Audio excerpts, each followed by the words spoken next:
I won't share personal information with a fake mother. An unbelievable line escaped my son's wife's lips, leaving me speechless. Even when I asked, "Won't you regret this?" she replied mockingly, "No way." Well, there's nothing I can do. I'm not a weak woman who cowers at words. You've crossed the line, and you shouldn't have, I retorted firmly. My name is Maria, and I'm about to turn 60. I lost my husband and raised 2 children with all my might. Fortunately, my lifelong love for Japanese culture led me to pursue calligraphy. Becoming a licensed instructor in Japan allowed me to support my family with my beloved art. Life is unpredictable, so the three of us lived in a modest apartment, practiced frugal living, and saved money every month. My oldest son, Simon, was an easy child when young, but as he grew older, I noticed his emotional fragility. Unlike her brother, my daughter Liddy grew into a spirited, lively girl. She worked diligently, earned her tuition through part-time jobs, graduated from college, landed her dream job, and works enthusiastically. Simon, at 35, remained indecisive and unmarried. I refrained from pressuring him about marriage, understanding that being single is not uncommon these days and not necessarily a route to unhappiness. Then Simon brought home his girlfriend. My daughter and I were curious about her, but were taken aback. She was not at all what we expected. Of course, judgments shouldn't be based on appearances, but Gloriana appeared much larger than Simon's slender 132-pound frame. Before Simon could introduce her, Gloriana boldly declared, "He kept saying he wanted me to meet his mom, so here I am." Usually one would be nervous meeting their partner's parents, but Gloriana remained unfazed. It's common courtesy to address parents respectfully, even if you usually use nicknames. Was I just being old-fashioned? I served tea and cake, and Gloriana devoured the strawberry shortcake in seconds, downed her tea, and demanded more. After some small talk, my daughter asked, "What do you do for a living?" Gloriana replied, "Call me sister. I'm not working right now. I had a senior colleague who annoyed me, so I choked him from behind and got fired." Her casual admission shocked me. "Isn't that a bit harsh?" My daughter chimed in, clearly uncomfortable. I wondered, is Simon planning to marry this woman? My red card was too harsh, don't you think? Gloriana retorted defensively. I was taken aback, realizing I needed to impart some basic workplace norms. Times may have changed, but there are laws against unjust dismissal. Violence in the workplace is serious and can lead to immediate termination. Gloriana glared at Simon with a challenging smile and playfully slapped his shoulder. "Hey," her mom took the side of my senior. "Aren't you going to say something?"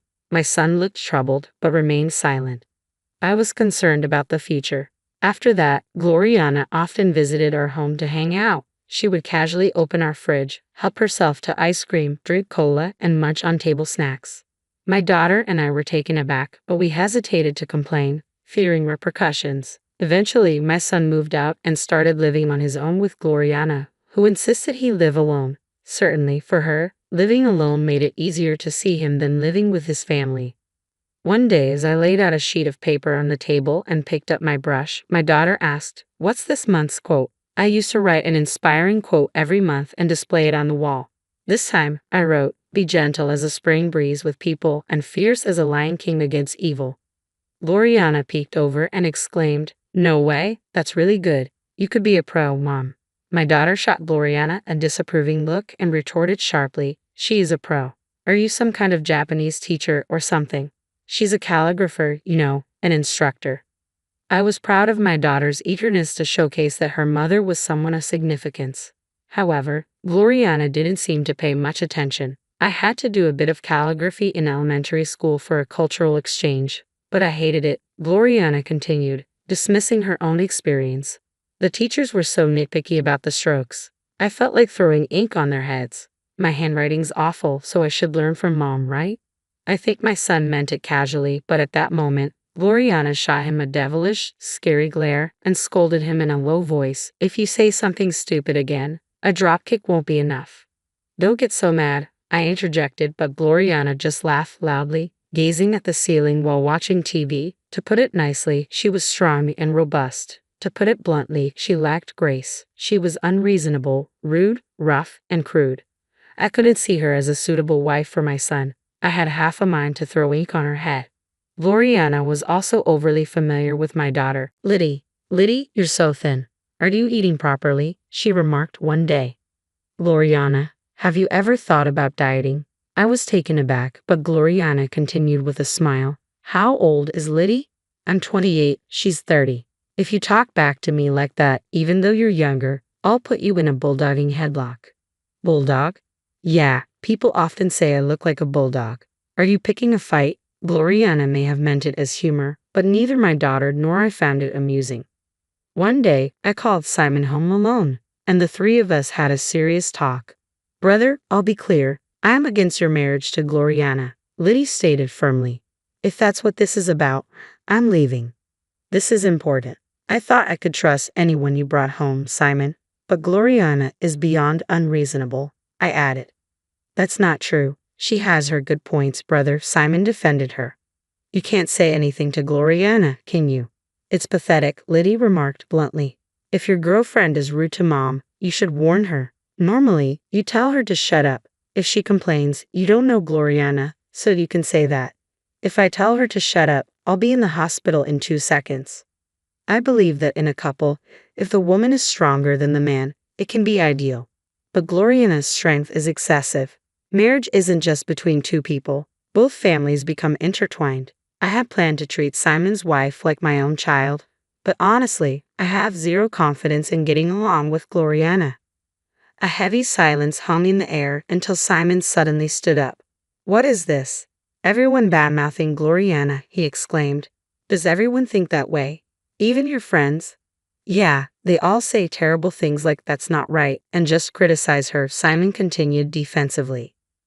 I couldn't help but ponder if his friends might have a point. A marriage blessed by many, including family and friends, is desirable. I wanted my son to reconsider, but he staunchly defended Gloriana. You don't even try to see her good side, you just badmouth her. I'm fed up. We're not badmouthing her. Her parents are kind. They warmly welcome me whenever I visit, treat me to expensive steaks, and even took me to a 3-star Michelin restaurant. Is that what you call kindness, brother? Liddy interjected, equally astonished. Simon continued to vent. Compared to her home, being here feels painful. If all we do is have depressing conversations like this, I won't come anymore. It seems Simon couldn't keep a secret from Gloriana. He had told her that my daughter and I were against the marriage. Suddenly, Gloriana stormed into the house with my son. I never imagined that both mother and daughter would criticize me. Gloriana retorted sharply. You're not the ones getting married, so stop interfering. Her tone turned rough, revealing what seemed to be her true nature. Gloriana started to pick on Simon too, blaming him for not speaking up properly. When Gloriana began to berate my child, I finally yelled, "Stop it. People change when they meet someone of the opposite sex, sometimes for the better, sometimes for the worse. Did I make a mistake in raising my son? I don't recall spoiling him. The teenage and 20s are times for mental and physical training. Though I didn't indulge him, growing up without hardship can leave one weak-hearted, prone to complaining even in a privileged environment. I wanted to raise a strong child, but a diamond can be fragile." Gloriana complained to Liddy and me unilaterally and left Simon behind. When Liddy started blaming Simon, he lost his temper. A guy who takes his mother's side when his mother and girlfriend fight is the worst, isn't he? Liddy remarked. That's not true. You don't care how I feel, Simon protested, caught in the middle. Enough already. Simon left, and we didn't see him for a while. Then one day, something unexpected happened. A postcard arrived in the mailbox. It was printed with "We got married," and there was a photo of Simon and Gloriana smiling arm in arm. I realized they must have had a private ceremony and decided to send a congratulatory card. As a parent, I noticed the postcard strangely didn't include their new address. When I called my son Simon, I learned they hadn't simply held a private ceremony. We had a grand wedding, Simon told me, with Gloriana's parents, relatives, friends, my friends, and colleagues. Weakness overtook me, and my knees trembled. Do you realize what you've done? I asked, trying to hold back my emotions. If you're going to lecture me, I'll hang up, Simon warned. But I'll tell you, we held the ceremony without inviting any relatives from the groom's side. I couldn't help but picture my relatives and feel a deep sadness. I can't explain why we didn't invite them to Simon's wedding, I admitted, and now I can't face them anymore. Did Gloriana's parents object, thinking it was too much? I questioned, frustrated with the situation. An unreasonable child from unreasonable parents. Something inside me began to crumble. Then Gloriana grabbed the phone. Put your hand on your chest and think hard about why you weren't invited to the wedding, she instructed. But I'll accept the card. I want to bring wedding and moving gifts to your new home. Please tell me the address. Then, unexpectedly, an unbelievable line came from Gloriana's mouth. I won't give personal information to a fake mother. I was left speechless, my mind reeling. Even when I asked, "Are you sure you won't regret this?" she mocked me. No way. Well then, it can't be helped. I'm not a weak woman who will cower at being spoken to like this. Put my son on. If you're going to lecture, forget it. Put my son on now, I demanded loudly. Gloriana yelled back, don't act tough on the phone. If you yell again, I'll headbutt you. Hello, I finally managed, trying to keep my voice steady. I have something important to talk about. Please come home.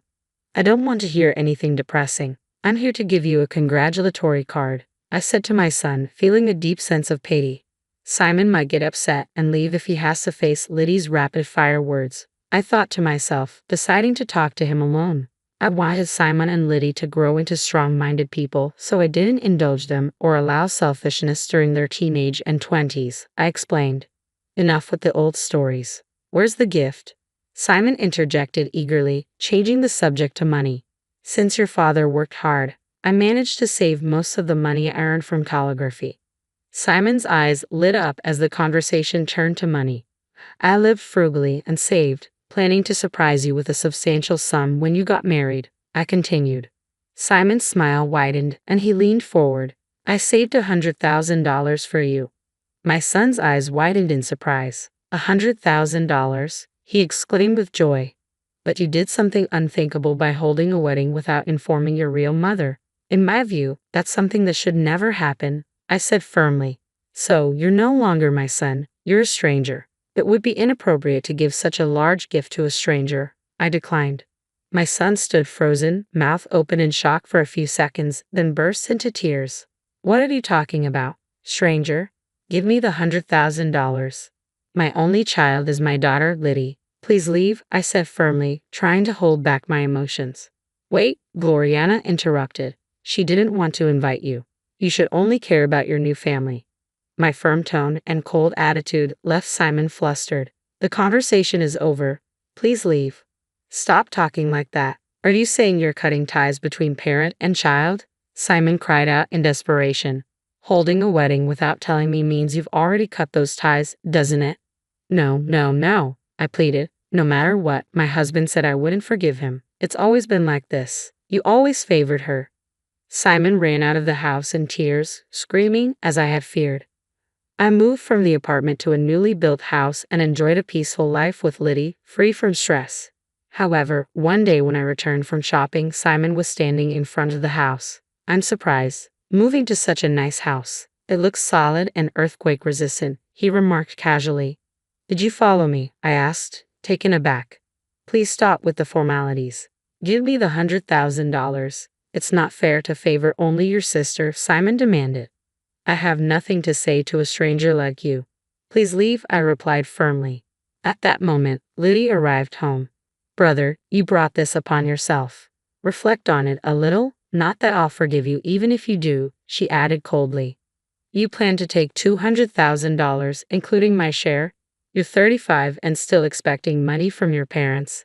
Don't you get it? Liddy's words were harsh. I intervened, fearing Simon might explode. You chose this path. You chose your wife over your mother and sister. Holding a wedding in silence means just that, I pointed out as Simon hung his head, unable to argue.